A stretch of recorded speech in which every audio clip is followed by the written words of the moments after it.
Good afternoon. Welcome to the Heritage Foundation and our Lewis Lehrman Auditorium. We, of course, welcome those who join us on our heritage.org website, those who will be joining us on C-SPAN in the future. We would remind everyone here in-house, if you'll check that cell phones should be turned off as a courtesy to our guest. It's always appreciated. Of course, our internet viewers are always welcome to send questions or comments at any time, simply emailing speaker@heritage.org. And we will, of course, post the program on our homepage for your future reference. Hosting our discussion today is Dr. Lee Edwards. Dr. Edwards is widely regarded as a historian of the American conservative movement. Here at Heritage, he is the Distinguished Fellow in Conservative Thought in our B. Kenneth Simons Center for Principles and Politics. He also serves as the chairman of the Victims of Communism Memorial Foundation and as an adjunct professor of politics at Catholic University of America. He previously served as a founding director of the Institute on Political Journalism at Georgetown University, as well as having been a fellow at the Institute of Politics at the John F. Kennedy School of Government at Harvard. He has been a media fellow at the Hoover Institution and is a past president of the Philadelphia Society. Please join me in welcoming my colleague, Dr. Lee Edwards. Lee. Well, thank you, John, and welcome to the Heritage Foundation. Peace has ever been mankind's desire. And yet, throughout history, war has been his common practice. Well, consider the major conflicts of just the 20th century in which America has fought: World War I, World War II, the Korean War, the Vietnam War, the Iraqi War I and II, the Afghan War, and of course the Cold War. In the wake of each war came the question, how can we make, and more importantly, how can we keep peace with other nations? Or are we doomed, as in George Orwell's apocalyptic novel 1984, to a state of perpetual war? One way is peace through strength, a basic principle of the Reagan administration, and a principal reason why the Cold War ended at the bargaining table and not on the battlefield. Another path to peace is to rely on statecraft, grounded in the principles of liberty and equality articulated in the Declaration of Independence. Now, sometimes the Americans' early statesmen approved limited military and political intervention overseas.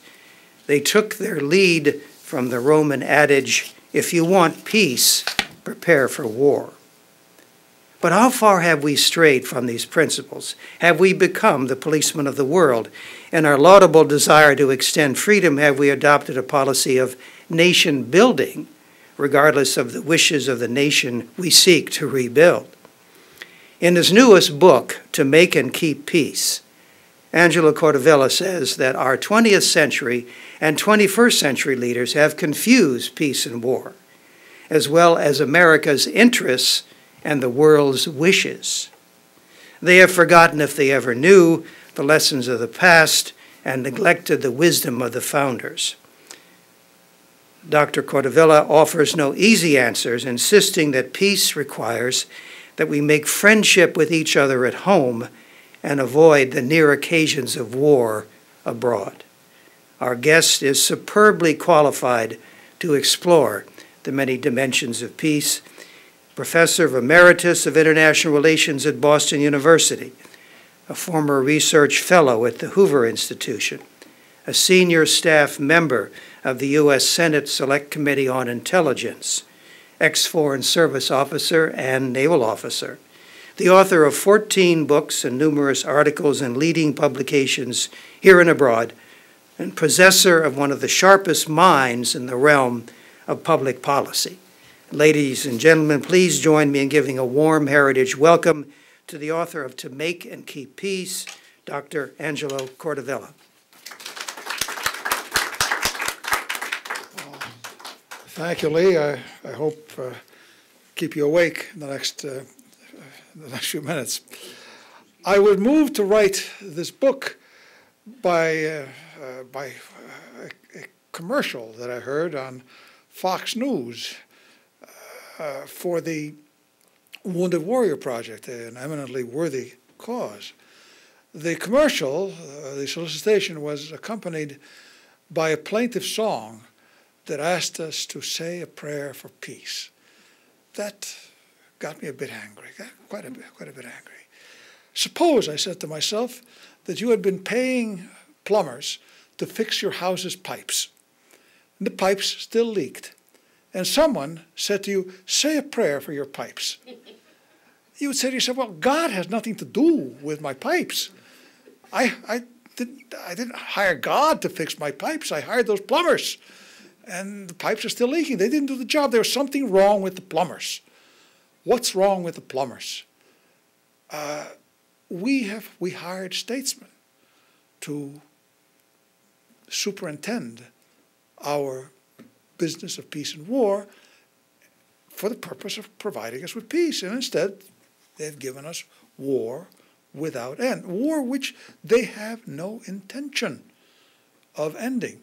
War which they seem happy enough to continue superintending. Why? What's wrong with that? Why don't we have peace? Well, that of course is the reason, that they do not have the intention of creating peace. Why don't they? Well, because if you go to any of the U.S. government's academic venues, you see that they preach what one might call the Cliff's Notes version of Clausewitz, namely that, according to them, that war and peace are not really distinguishable, that international affairs is a seamless continuum between ordinary business and mutual destruction. That, of course, is not what the dictionaries say. Dictionaries are quite clear about what war is and what peace is. Not so the U.S. government, not so statesmen, not so, in fact, much of the academic literature today. Hence, it is not surprising that our national discourse on the subject of war and peace is a sterile confrontation between neoconservatives who see as President George Bush articulated in his 2005 second inaugural, is a process by which we try to secure the world's freedom, believing that we will not enjoy freedom ourselves unless every other nation is free, meaning, of course, that we will never be free, and a libertarian illusion that we can somehow avoid the rest of the world. The common sense of the ages is quite against that. Most recently, a Wall Street Journal, New York Times poll showed that a strong majority of the American people believe that the U.S. government should be less active in the world, but at the same time, the same poll showed that a majority of the American people wanted the U.S. government to be much more assertive against America's enemies in the world. Now, mainstream media read that as a kind of contradiction in the American mind. Well, of course, it is no such thing. In fact, the opinions of the American people reflect the wisdom of the ages, namely that one ought to seek peace, seek to stay out of trouble, but that one ought to earn that peace by being terribly assertive, terribly so, against our enemies. We have failed to do that, and my book is an attempt to rekindle our attention to the basic fact that the basic objective, the natural objective of statecraft is the provision of peace. We do not deal, statesmen ought not to be dealing with foreign nations in order to deal with foreign nations. For international relations is not an end in itself, just as plowing fields is not an end in itself, but rather an end to the crops that one wishes to produce. The purpose of international relations is so that we may lead here at home the life that we wish to lead. The purpose of securing peace abroad is to secure peace among ourselves at home. And it just so happens that failure to secure peace, to earn peace among foreign nations, really does tend to bring about the loss of peace among ourselves. One of history's more poignant teachings from the Peloponnesian War is that Sparta and Athens destroyed their own domestic peace by failing to fight one another with the purpose of somehow bringing that fight to an end. Nature tells us that the purpose of movement is to come to some sort of rest. The purpose the natural purpose of any activity is a product of that activity. And so the natural purpose of international affairs, indeed, and of the most active part of international affairs, which of course is war, is the securing rest and peace. Now, my book begins with a clarification about the nature of peace, namely that there is no such thing as peace simply, but there are only such instances of peace from time to time as any nation is capable of earning for itself. All instances of peace are somebody's peace against somebody else's version of peace. And they are maintained only insofar as those who established it are willing to maintain it. There is nothing permanent about peace, just as there is naturally nothing permanent about any war. Now, the understanding that peace is a natural priority is not natural to mankind. Mankind is really no stranger to the animal kingdom's tendency to regard other members of its species as troubles or natural prey. Only a few civilizations have understood that, only one civilization really, our own, the Judeo-Christian civilization, has understood that peace is preferable to war, that rest is preferable to constant movement. And that understanding comes from an understanding that mankind is one, that the differences between peoples is considerably smaller than the difference between any human being and any member of any other species. That understanding has both Christian and classical Greek intellectual roots. Embodying that understanding in statecraft, of course, was and continues to be a struggle both intellectual and moral. The clearest elaboration of the proposition that the natural end of statecraft is peace, of course, is a Christian one.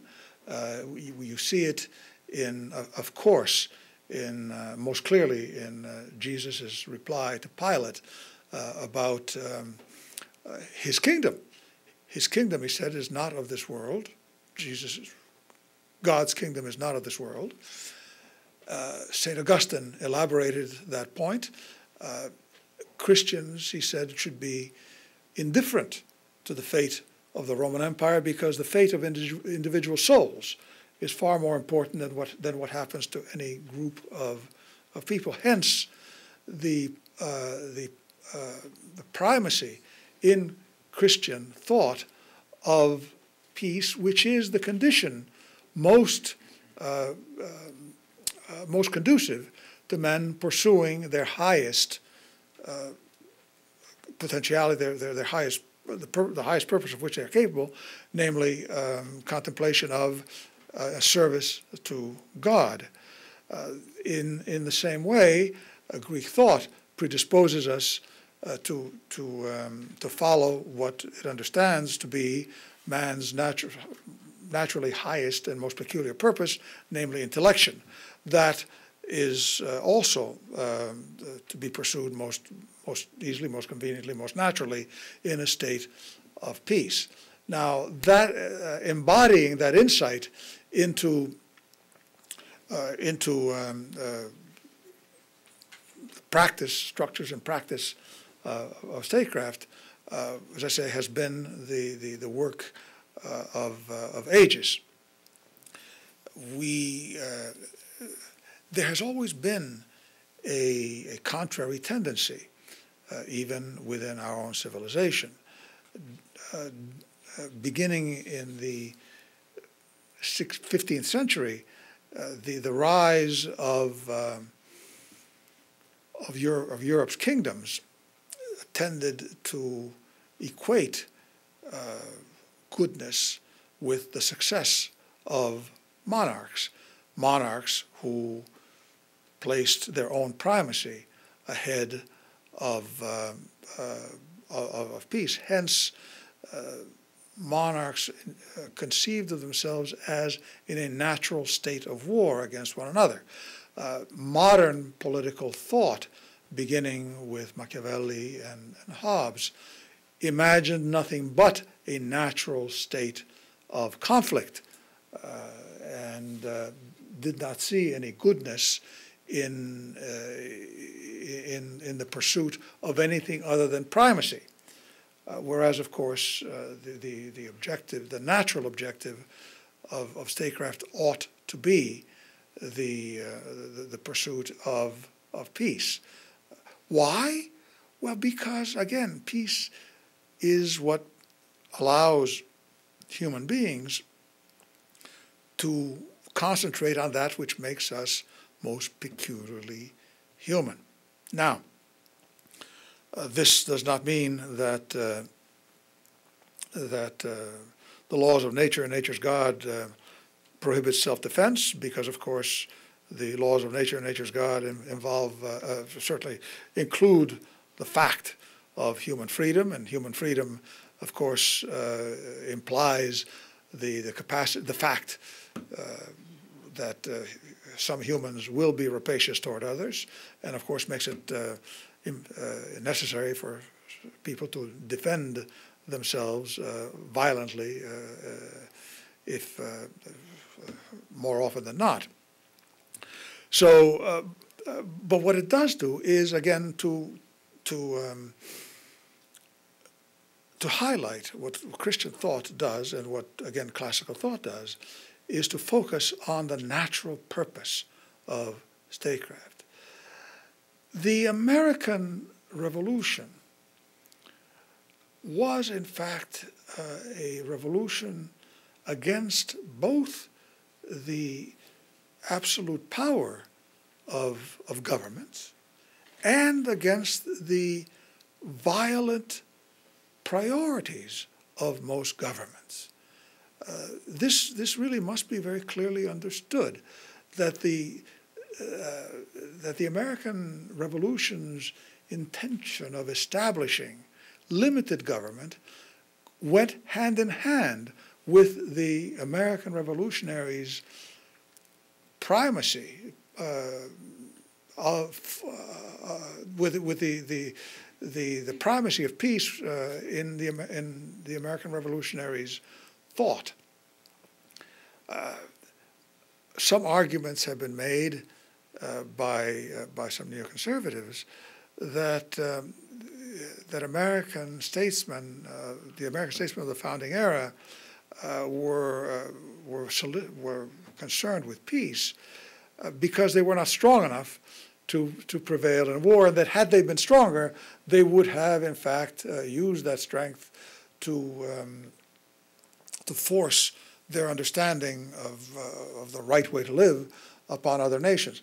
There is precisely zero evidence for that in the thought of early Americans. That's simply, I mean, the Declaration of Independence is very clear that the revolution was to secure for Americans rights which are common to all men in all places, including the right to self-government, regardless of the nature of that government. The Americans were also clear that they considered themselves, especially this is clearest in the thought of John Adams, they considered themselves peculiarly blessed in having the kind of moral habits which made possible that way of life. They did not expect that those habits would spread quickly, if at all. In fact, they noticed that that even indigenous efforts to spread that form, the American form of government, foundered on the fact that the rest of the world was really not attuned to American to the kinds of moral habits that the American people had enjoyed, and that these habits, these moral habits, were existed precariously among Americans. The American focus on peace went along with a thoroughly conventional and, let us say, proper understanding that statecraft requires, like everything else in human life, requires a clear and jealous concatenation of ends and means, that one must make sure that one has the means to secure whatever claims one makes, and that one ought to make no claims other than the claims that one is able to support. This, of course, is no different from the notion that one ought to have in hand the money necessary to pay for one's purchases, and that to presume to have certain goods without the ability to pay for them is, at the very least, quixotic.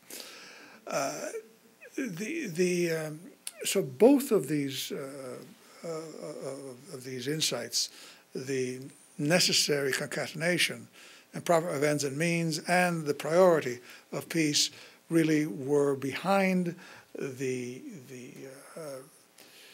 paradigm of international relations of the founding generation, most clearly set forth by John Quincy Adams in the Monroe Doctrine and in the explanation therefore. The Monroe Doctrine, contrary to contemporary misunderstandings thereof, had nothing to do with asserting any kind of suzerainty over the Americas, but rather it was a statement of priorities on the part of the Americans, a statement of priorities that came not from John Quincy Adams, but which John Quincy Adams summed up on behalf of the founding generation, of which he was the last member. And that consisted of the realization that what happened on the other side of the oceans would concern the United States relatively little, insofar as it concerned what simply concerned them. Of course, John Quincy Adams was perfectly aware that of the argument made at the time that had Napoleon been able to consolidate his mastery not only over Europe but over England as well, and had been able to dominate the oceans as well as the European continent, that would have posed a tremendous danger to America. And had Europe as a whole, had the Holy Alliance been able to control all Latin America, that would have posed a tremendous danger to the United States. But he believed that there was no danger of that happening, and in fact that the Monroe Doctrine was premised on his confidence that this could not happen, and that there were enough contending interests within Europe to keep that from happening. Had it been otherwise, his formulation of the Monroe Doctrine would have been different, but it was not. The Monroe Doctrine was formulated, as I said, on the basis of his near certainty that that no single power could dominate Eurasia and therefore threaten, and the Americas, and therefore threaten the United States. Abraham Lincoln, who was who had followed John Quincy Adams, who had been a follower of John Quincy Adams during his one and only term in the House of Representatives, and whose Secretary of State, William Seward, literally worshipped John Quincy Adams, knew in his bones that that, as he stated in 1838, all the powers of Europe disposing of the world's treasures, our own excepted, could not by force make a track on the Blue Ridge or take a drink from the Ohio in a trial of 1,000 years. The problem, as Lincoln saw it, the problem that America would face would be not so much the threat of foreign nations, but rather the growing enmity, the enmity that was growing among Americans, a tendency of Americans to regard each other as enemies. The issue of slavery, of course, being the greatest of the causes, of the pretexts for that, but realizing that, as had George Washington, that there are many, many causes for or occasions for strife among our own people. Of course, George Washington had pointed out, he had experienced on his skin, that Americans' divisions over foreign affairs were a major cause of this loss, this fatal loss of friendship, this always potentially fatal loss of friendship among the American people. And so Abraham Lincoln's policy, domestic and foreign, policy regarding peace and war, always was aimed primarily at safeguarding and then somehow restoring this friendship among the American people. Of course, he faced that problem in the worst of circumstances, when in fact doing so required defeating the one part of the American polity which had taken arms against the other. And yet we see especially from his second inaugural, that Abraham Lincoln aimed above all at the unity of the country, as restoring that friendship.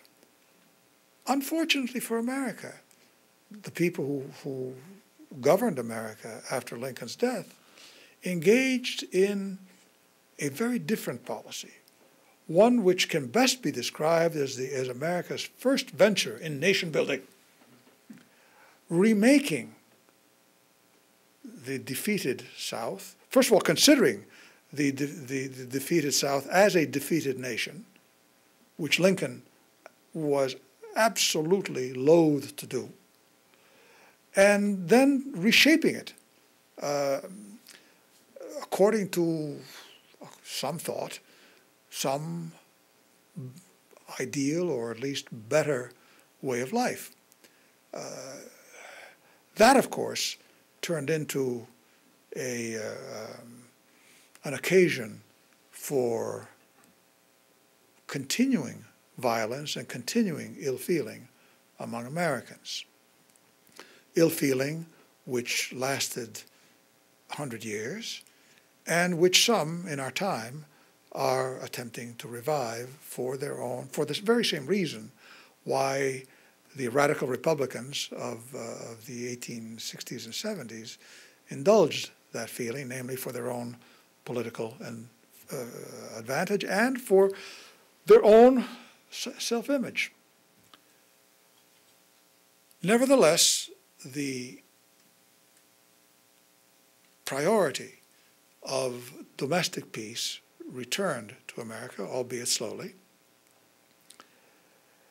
until it was put in jeopardy in our own century, not in our own, in the 20th century, by Woodrow Wilson's adoption of the notion that really, as he said in his address of February 2, 1917, that the American Republic existed for no other purpose, that it had no other reason than to somehow improve the rest of mankind. Not only to improve Americans, lesser Americans, but to improve the rest of mankind. Now, this, of course, was this notion violated a whole bunch of principles. First of all, the principle that there must be a correspondence between ends and means. What possible means could affect the improvement of mankind? How, in heaven's name, by what power on earth can anyone improve mankind? Is it indeed possible to change human nature? Is it indeed possible to change anyone's culture, or one's own, or much less anyone else's, forcibly? Common sense says no. American statecraft in the 20th century says yes. We can and we should try, indeed we must. And if we're not, we are not an exceptional nation. Well, one might add, we are not an exceptionally stupid nation. But in fact, so much of American statecraft in the 20th century was premised on that. Examples of the opposite of Theodore Roosevelt's common sense maxim, namely, speak softly and carry a big stick, are all too common in the 20th century. In fact, they are very much the story of the 20th century. Perhaps among many examples, my book explains what Secretary of State Charles Evans Hughes did in 1921, the famous Washington Treaties of 1921. The famous Nine-Power Treaty reaffirmed and got a sonorous international agreement on the perennial American objective of guaranteeing China's independence and territorial integrity. At the same time, however, the Washington Naval Treaty committed the United States not only to so reducing its naval power as to give Japan a clear superiority in the Western Pacific, but above all, it committed the United States to refraining from fortifying Guam and the Philippines. This, of course, guaranteed that Japan would not only have more ships in the area, but that those ships could take out American bases very, very easily. Well, what do you think Japan did? Do you think that Japan refrained from any attack on the independence and territorial integrity of China? No, of course, quite the contrary. And what did the United States government do when Japan, in fact, attacked China? Well, nothing. Rather, actually something far worse. Franklin Roosevelt's Secretary of State, for 10 years,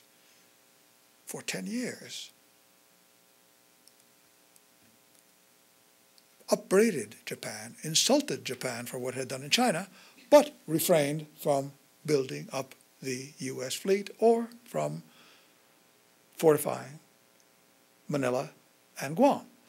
And so, as Lincoln would put it, the war came. We have learned very little from that in our time. And in fact, what we have been doing ever since, in fact, even during much of the Cold War, with the exception of the time of Ronald Reagan, has been to redouble our commitments while reducing our forces. You may have noticed that there is some trouble in Ukraine today. Well, that follows from the fact that Ukraine is disarmed. Why is Ukraine disarmed? Because the United States government, under both Democratic and Republican administrations, prevailed upon Ukraine to give up the world's third largest stock of nuclear weapons. Why? How was Ukraine prevailed upon to do that? Well, by a guarantee from the United States. Well, it wasn't exactly firmly worded, but it was certainly interpreted by everyone as a guarantee of Ukraine's independence and territorial integrity by the United States of America. And now, of course, the United States of America watches as Ukraine is being gently torn apart by Vladimir Putin. And I emphasize gently because Vladimir Putin is not actually invading it openly, but is parts of it, but rather is grabbing enough power within it to manipulate the rest and to take over all of Ukraine. What is the United States doing? Well, it is confirming the world's ever-growing opinion of it as foolish, weak, toothless, and able to be taken. What are we doing with regard to the fact that China is increasingly extending its power over the Western Pacific? Well, we are sending a few troops to the Philippines, not nearly enough to protect them, of course, not nearly enough to protect anything, while making loud noises about renewing our commitment to our allies in the area. Precisely the same mistakes as in 1921, which mistakes can be expected to have the same results. Starting in the 1980s and in a growing manner in the 1990s, the United States has been suffering attacks from various terrorists. The U.S. government has several times, and most sonorously by George W. Bush after 9/11, declared some kind of war against these terrorists. But the U.S. government has failed to identify who is causing that war, preferring to pretend that this war is being waged by a few rogues whose identity we really don't know, except for this fellow Osama bin Laden and the 200 or so people who were with him in this thing called Al-Qaeda, most of whom, by the way, are now quite dead, and neglecting, preferring not to understand that a whole civilization is being marshaled against us. By whom? Well, that does not require intelligence with a capital I. It does require intelligence with a lowercase I in the ordinary sense of the word. And who might that be? Well, we know that the Palestinian Authority's school books indict the United States and, of course, the Jews, naturally, for all sorts of terrible things which any good Muslim ought to protest violently. We know that the Wahhabi sect of Islam does the same thing, and does so with the money of Saudi Arabia, the Emirates, the Qataris, etc. The money and the support of the leading personages of these places. Common sense might suggest that these authorities, which rule with an iron hand, in fact have some say about the activities, these activities. And common sense might suggest that were these activities to be curtailed, we would stand a far better chance of living in peace, and that curtailing those activities might be more worthwhile than shooting individual trigger pullers and bomb setters. But no, the U.S. government prefers to pretend that it really is a matter of a few rogues, and so a war has continued year after year, and now we are in the second decade of that war. That of course, has brought the U.S. government to disrepute around the world, but it has done something worse, far worse. It has brought upon this country the Homeland Security Department and the militarization of police in America. This behemoth lives by the proposition that it is impossible to know who the enemy is. And therefore, it could be anyone. You or I must be sifted until someone decides, we don't know who, that you and I perhaps are not terrorists. Now, we know that human beings tend to focus their energies, their hatreds, upon the people they like least.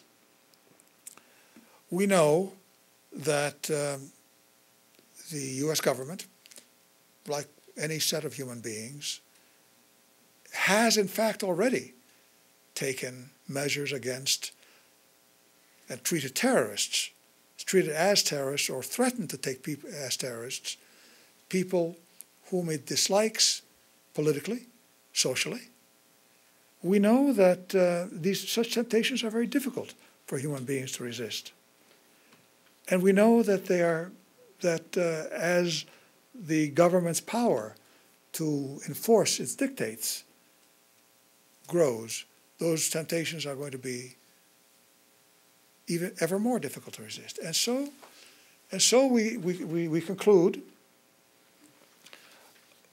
by realizing that the failure to earn peace with foreign nations has in fact brought war home amongst ourselves.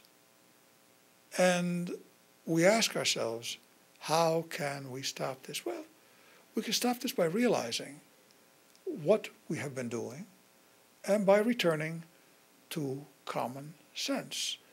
I wrote this book so that people could trace our civilization's primacy on peace, how our government was set up, in fact, on the basis of pursuit of that primacy, how focus on that primacy was lost, and how it may be regained, and I commend it to your attention. Thank you.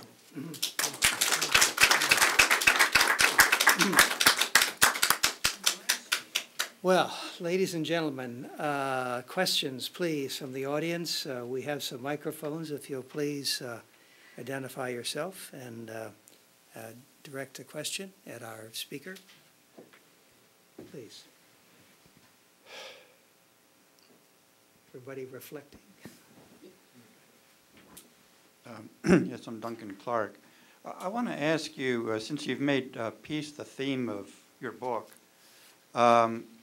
many people believe that peace should be pursued through a project called global governance and through the creation of supranational institutions in which nations would surrender their sovereignty to this larger, though often unaccountable, institutions or creations. Would you comment on that?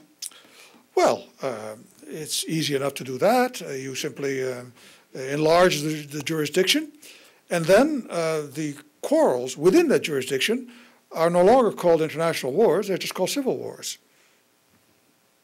That does not affect reality. It simply changes the name of what is happening. Unless, of course, one establishes a really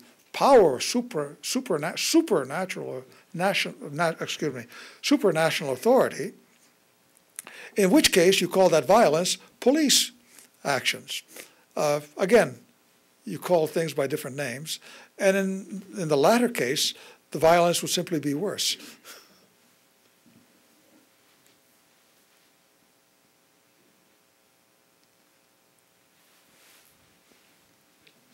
I'll try without the microphone. Please. It's part of broadcasting. Andrew Viprak, could you say something about how, say, the nature and substance of education in the United States has, say, enabled this change of mindset that's led to the current situation? Excellent question. My previous book, the title of which was Advice to War Presidents, has an opening chapter entitled Use the Dictionary. The problem with American education is that it teaches people that it is not necessary to use the dictionary, to use words in their proper meanings. The dictionaries teach you that words should reflect reality. American education has disabled generations now from contact, from understanding language in a way that allows them to contact reality, and has disabled them from reasoning. The dumbing down of American education makes all sorts of good things impossible, or at least very difficult.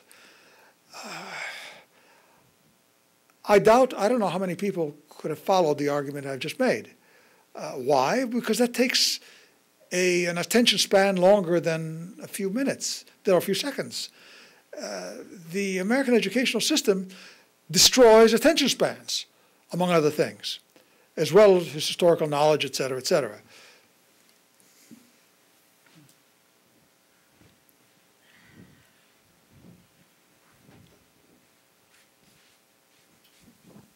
My name is Mary. I'm an independent observer researcher. And you're talking about peace, but I'm getting the impression that you're actually promoting or justifying war. And I think you have, you're making an error in making the assumption that the natural state of one species is to stay in the natural state of conflict, rather perpetual conflict. As a matter of fact, there are, I think, studies, I don't remember the name of the psychologist and the study involved, but it was presented to President Lincoln. It was, I picked it up at the library, like I said, I don't remember the names. But it did state specifically that the natural state in a rational society, especially an educated society like America, and I think we are at a kind of higher state of education around the world now, that the natural state of a species is actually to protect, to love your offspring and to protect it.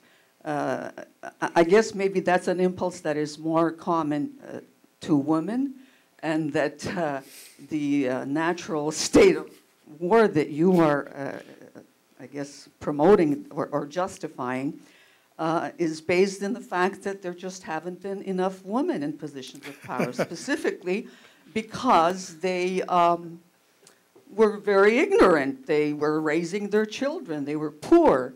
they were under the control of men who do have a more natural, I guess, propensity, one might say, to fight and you know, to control, to indulge in their pleasures.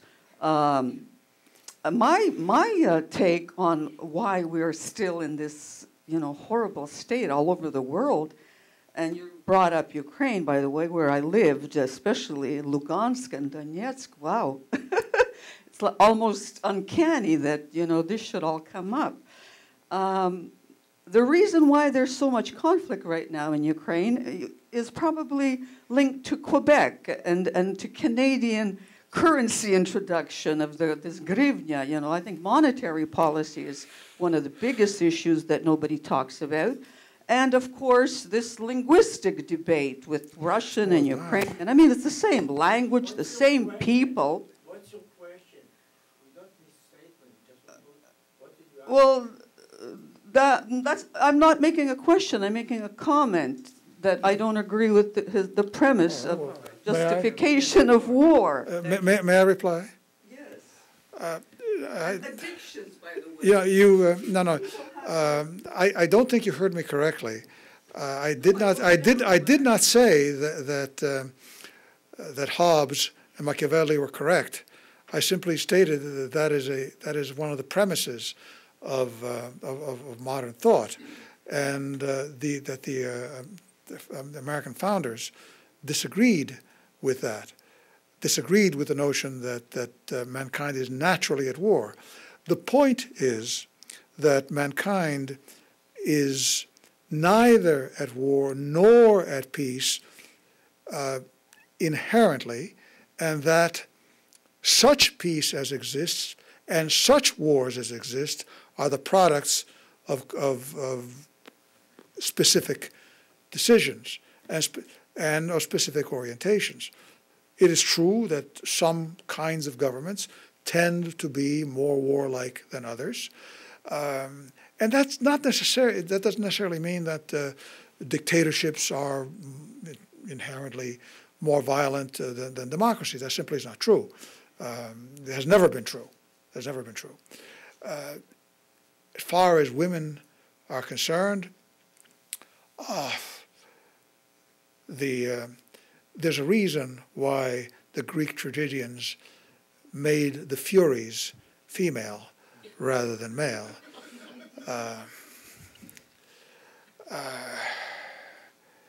As far as Ukraine is concerned, the reasons for the enmity between Russians and Ukrainians do have something to do with the fact that the Russians killed Ukrainians by the tens of millions, and that there isn't a household in Ukraine that does not have memories of bitter memories of the Russians. In the back, please. And then Dennis. John Sitalides. Thank you, sir, for yet another superb exposition here. It's January 2017. There's a new president in the Oval Office. It's the first day on the job, and you are there to advise the next president as to how to deal with the rise of an anti-American, non-normative, illiberal bloc of superpowers. Would you please offer your counsel? Speak softly and carry a big stick.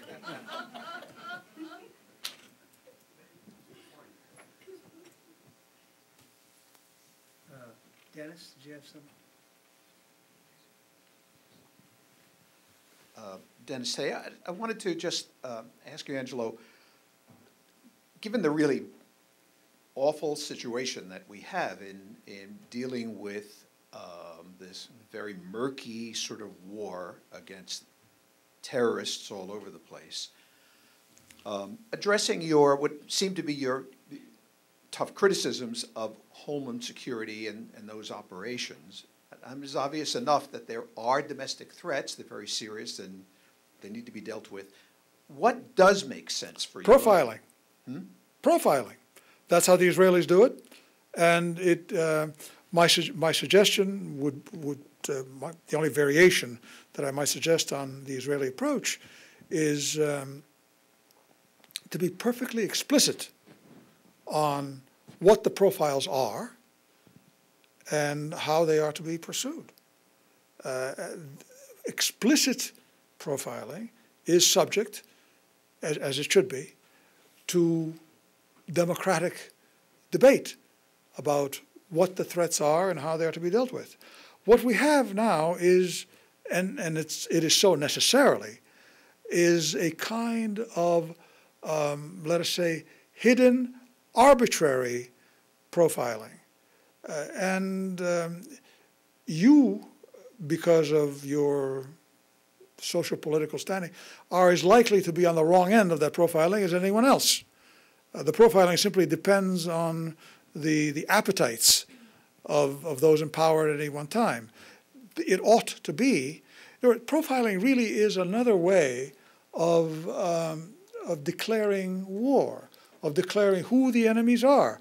It's a terribly, declaring who the enemies are and how they ought to be dealt with is the same thing as declaring war. The founders placed that function clearly in the hands of Congress, simply because they knew that war and peace are the business of the people, not of some set of leaders who are not subject to the regular checks by the people, and that it requires deliberation, public deliberation and votes.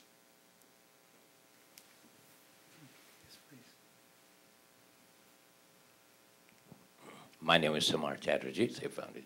Sir, you made some very interesting points during your presentation. Some of them I agree and some of them not so. That's always possible. But your fundamental principle is that statescraft should be to bring peace.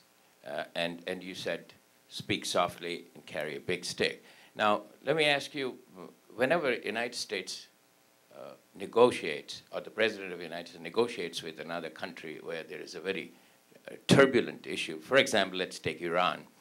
And it says the military option is on the table. Now, within the country, if I and you are negotiating a tough situation between us and I say, here's my position, and you'd better take a position compatible with mine, otherwise I'm going to kill you. It's almost, is that, what part of that whole equation? Well, it depends what it is you're negotiating about. And if you are negotiating about something which involves a threat to your life, it seems to me that you do this, or perhaps I will kill you, makes a great deal of sense. Now, it does not make sense if you say such things and you don't mean them. That makes no sense at all. As regards, I suppose you are also referring to the threat to bomb the nuclear weapons in the facilities in Iran. That, to me, makes no sense at all, because that is not war. That is simply a discrete act of violence. War is a set of acts that are reasonably aimed to bring about peace. Merely bombing Iran's nuclear site would do no such thing, and no one has ever suggested that it would. There's an argument to be made for war with Iran. That argument involves doing whatever it takes to get rid of the current regime, supposing that, and to bring about one that is friendlier. There's an argument to be made for such war. There's also an argument to be made for saying, okay, Iran, what is it that you really want from us, and what are you willing to give in return? There's an argument for that. We are doing we are doing neither of these things. It may be possible to resolve whatever differences we have with Iran on the basis of approach number two. That has not been tried. It may or may not be possible. And it is certainly possible to base our attempt to have peace with the Iranian people on the basis of war against this regime. But that thought process has not been entered into. That's the kind of thing that I'm talking about. This has been an extraordinarily thoughtful exploration of some very difficult, some of the basic questions of our time of war and peace by a very thoughtful expert and analyst. This is his book, To Make and Keep Peace. It is available outside, I believe, for $20. And so we encourage you, all of you, to buy at least one copy, if not two. And then I know that Angelo would be happy to sign it for you. I think we're going to be doing the signing outside. So, ladies and gentlemen, please join me in thanking Angelo Codevilla. Thank you, Angelo.